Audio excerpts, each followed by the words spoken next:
ابھی جو میں آپ سے سما کے تعلق سے گفتگو کر رہا تھا وہ کتاب سنابل شریف سے تھا، اور اب جو میں گفتگو کرنے جا رہا ہوں وہ کتاب کشف المحجوب حضرت داتا گنج بخش حجویری رحمۃ اللہ تعالی علیہ کی ہے۔ آپ نے سما کے تعلق سے کیا فرمایا دیکھتے ہیں۔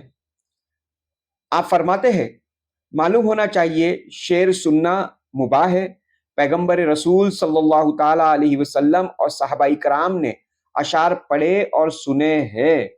آپ فرماتے ہیں حضور اکرم صلی اللہ تعالی علیہ وسلم اور صحابہ کرام نے اشعار پڑھے اور سنے ہیں۔ دلیل کتاب کشف المحجوب سے۔ آپ رسول اللہ صلی اللہ علیہ وسلم فرمایا بلا شبہ بعض اشعار میں حکمت ہے، نیز فرمایا یعنی حکمت مومن کی کھوئی ہوئی چیز ہے، جہاں ملے وہ اس کا زیادہ مستحق ہے۔ آپ نے فرمایا سب سے زیادہ سچا کلام جو اہل عرب نے کہا وہ لبید شاعر کا ہے، جس نے کہا کہ سنو اللہ کے سوا ہر چیز باطل ہے اور ہر ایک نعمت ضرور زوال پذیر ہے۔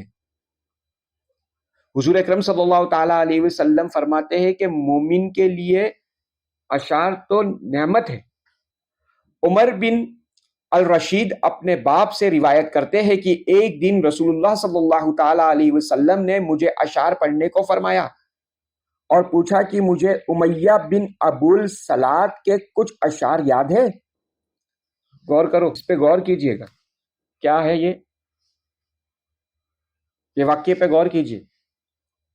کون کہہ رہا ہے؟ حضور اکرم صلی اللہ تعالی علیہ وسلم کہہ رہے ہیں۔ کسے کہہ رہے ہیں؟ عمر بن الرشید۔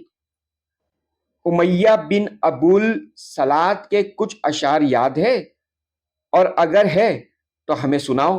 میں نے 100 اشعار سنائے۔ جب میں ایک اشعار ختم کرتا تو آپ فرماتے کچھ اور سناؤ۔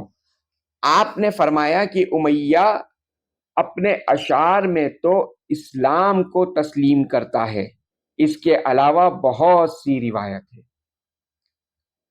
کیا فرما رہے کہ میں نے 100 اشعار حضور اکرم صلی اللہ تعالی علیہ وسلم کو سنایا، آپ کی خدمت میں پیش کیا۔ آپ کو جب میں ایک اشعار سناتا تو آپ دوسرے کے لیے بولتے، یعنی آپ کو اس طریقے سے آپ نے 100 اشعار سنا دیے۔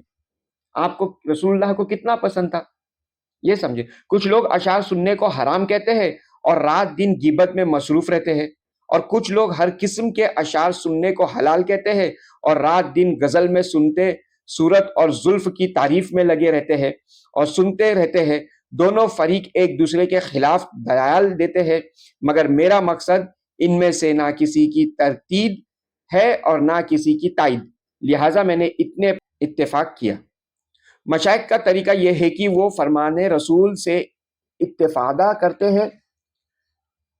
آپ نے فرمایا اشعار ایک ایسا کلام ہے کہ جس کا سچا یعنی حصہ اچھا اور برا حصہ برا ہے۔ کیا فرماتے ہیں رسول اللہ صلی اللہ تعالی علیہ وسلم کہ اشعار کیا ہوتی ہے؟ یعنی آپ جو اشعار فرماتے ہو بولتے ہو اس کا ایک حصہ اچھا ہوتا ہے اور برا حصہ برا ہوتا ہے۔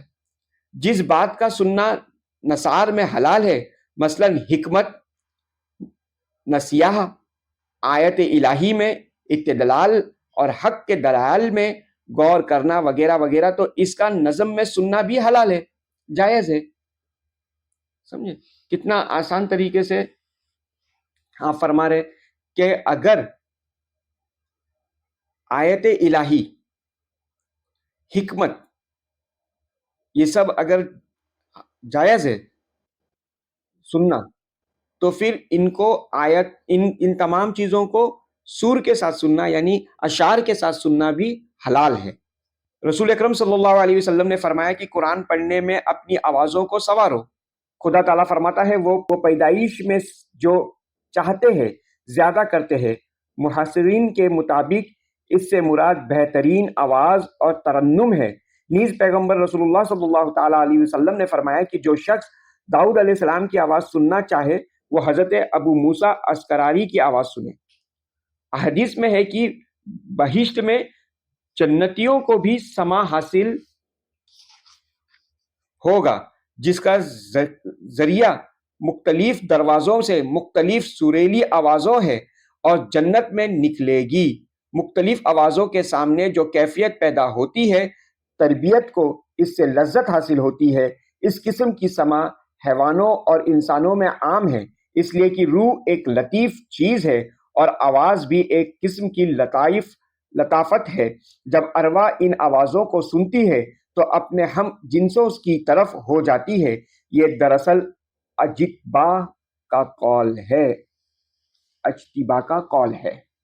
جنتیوں کو بھی سما سننے کا موقع ملے گا، یعنی جو آوازیں آئے گی دروازوں میں سے وہ سور کی شکل میں آئے گی، یعنی قرت کہتے ہیں نا، اس کی شکل میں آئے گی، تو اس کا لطف وہ لوگ لیں گے۔ سما کرنے والے دو قسم کے لوگ ہیں، ایک فقط معنی کو سننے والے، دوسرے جو آواز کو سنتے ہیں۔ معنی سے کوئی مطلب نہیں رکھتے۔ ان دونوں طریقوں میں فوائد بھی ہے اور نقصانات بھی۔ سریلی آوازوں کا سننا غلبہ معنی کی آواز سے ہوتا ہے جو فطرت انسانی میں داخل ہے۔ اب یعنی سما جب ہم لوگ سنتے ہیں تو اس کی دو چیزیں ہوتی ہیں۔ ایک یہ ہوتی ہے، کچھ دو قسم کے لوگ سما کو سنتے ہیں۔ ایک قسم کے جو لوگ ہوتے ہیں وہ قوال کی طرف دھیان دیتے ہیں، وہ کیا پڑھ رہا ہے۔ ایک وہ جو ہوتے ہیں جو اس کے معنی، وہ کیا پڑھ رہا ہے، وہ کیا بول رہا ہے، اس پہ دھیان دیتے ہیں، قوال پہ دھیان نہیں دیتے۔ اس کی آواز پہ دھیان دیتے کہ وہ آواز جو اس کے گلے سے نکل رہی ہے وہ کیا بول رہی ہے، وہ کیا سنا رہا ہے، وہ کیا سمجھا رہا ہے، وہ کیا بتا رہا ہے، اس پہ دھیان دیتے۔ تو جس پہ وہ دھیان دیتے ہیں اس پہ عمل ہو جاتا ہے۔ مشائخ کی ایک جماعت یہ کہتی ہے کہ سما حقیقت میں جو کچھ ہے وہ بظاہر برخلاف معمول ہوتی ہے، حالانکہ یہ مشکل ہے کیونکہ ولایت کا کمال یہ ہے کہ ہر چیز اس کے اصل کے مطابق دیکھا جائے۔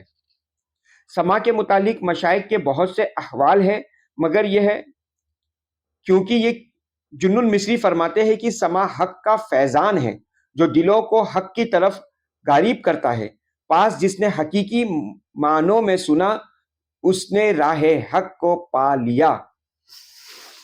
جنون مصری کیا فرما رہے ہیں سما کے تعلق سے؟ کہ یہ حق ہے اور جس نے اس کو صحیح سے سنا، یعنی قوال جب کلام پڑھ رہا ہے، قوال جب اشعار پڑھ رہا ہے، اس کے اشعار پر برابر دھیان دیے تو وہ اپنی راہ حق کو پا لیتا ہے۔ حضرت جنون مصری کی مراد یہ ہے کہ اہل تحقیق سما میں تحقیق کرنے والے ہوتے ہیں اور اہل نفس طویل کرنے والے، اس وجہ سے وہ فکر اور فجور میں مبتلا ہو جاتے ہیں۔ جنون مصری فرماتے ہیں کہ کچھ لوگوں کی مراد کیا ہوتی ہے؟ کچھ لوگوں کی مراد کیا ہوتی ہے کہ وہ سما میں تحقیق کرتے ہیں۔ شبلی فرماتے ہیں کہ سما کا ظاہر فتنہ ہے اور باطن عبرت۔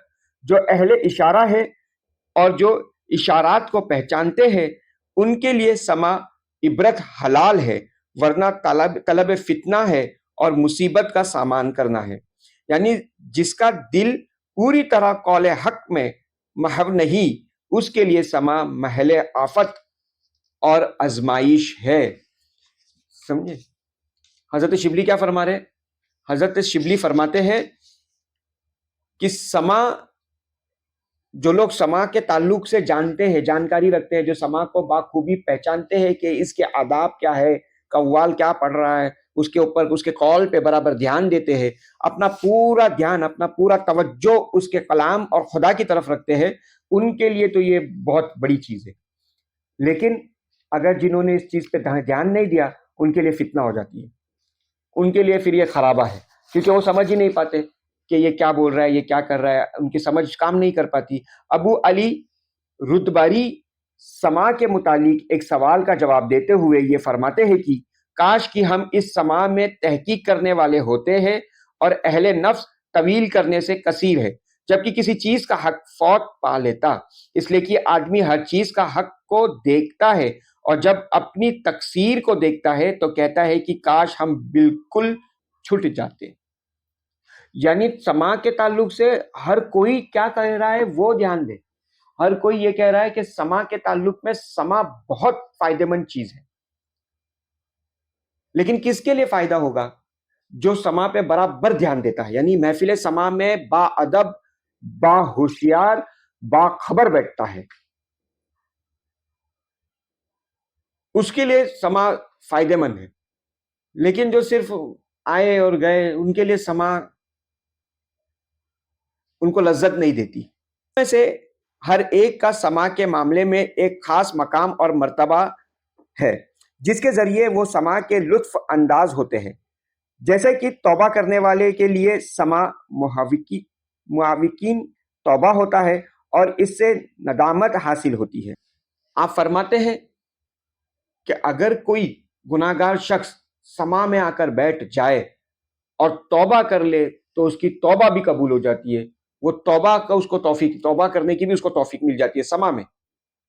مشہور ہے کہ حضرت جنید کے ایک مرید کو سما میں کافی اشتراب ہوتا اور دوسرے مرید اسے سنبھال لیتے. جب اس چیز کی شکایت کی گئی تو آپ نے مرید سے فرمایا اگر آئندہ تو نے سما میں بے قراری کا مظاہرہ کیا تو میں تجھے ہم نشینی نہیں ہونے دوں گا.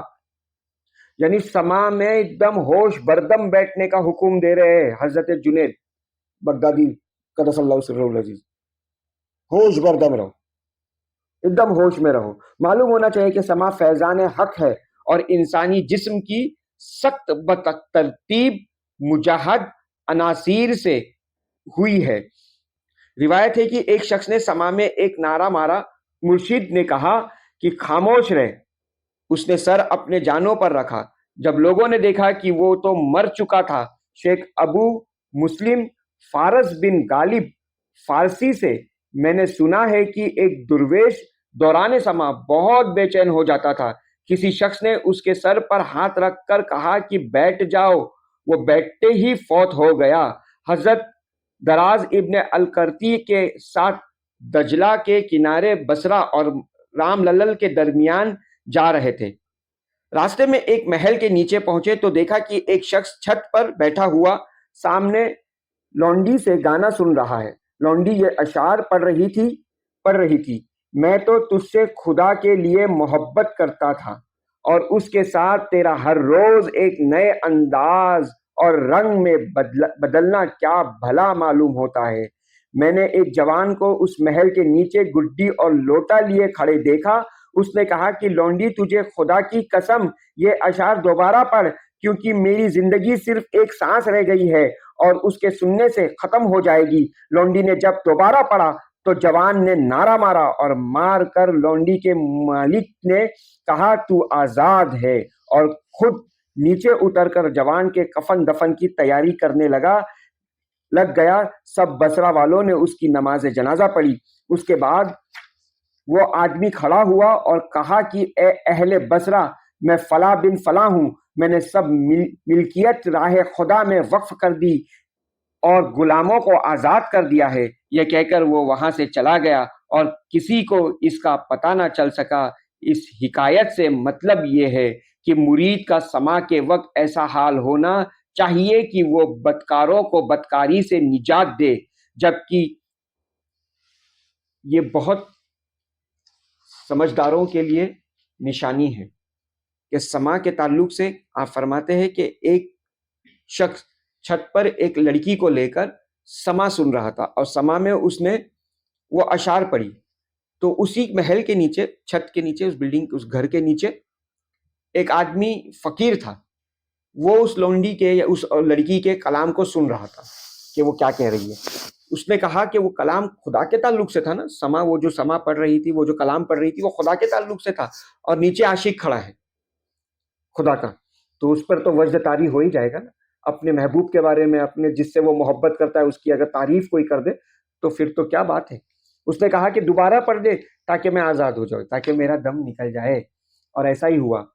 وہ لڑکی نے پھر سے وہ اشعار پڑھی. نیچے وہ فقیر کا انتقال ہو گیا، وہ اس دنیا فانی کو چھوڑ گیا. اب جس کے سامنے وہ کلام پڑھ رہی تھی وہ اترا اور اس شخص کا کفن دفن کیا. اچھا، لیکن اس کے بدلے میں کیا کیا؟ اس لڑکی کو اس شخص نے آزاد کر دیا. آپ کو معلوم ہوگا نا یہ ساری چیزیں پہلے کے زمانے میں کنیز ہوا کرتی تھی، ان کو آزاد کر دیا جاتا تھا.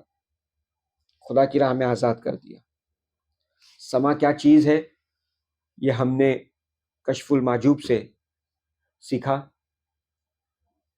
سنابل شریف سے سیکھا، حجت الاسلام حضرت امام غزالی قدس اللہ سرہ العزیز سے سیکھا۔ ہم نے ان کتابات سے، بزرگان دین کے احوال سے سما کو سمجھنے کی کوشش کی۔ میں سمجھتا ہوں یوں تو کافی کتابات، کتب موجود ہیں جو سما کے تعلق سے جائز کہتی ہے، لیکن ہم نے ان 3 کتابوں کو حوالے دیے جو معتبر ہے، اور میرے تعلق سے اگر آپ پوچھیں کہ حضرت محفل سما کے تعلق سے آپ کیا فرماتے ہیں، تو میں کہوں گا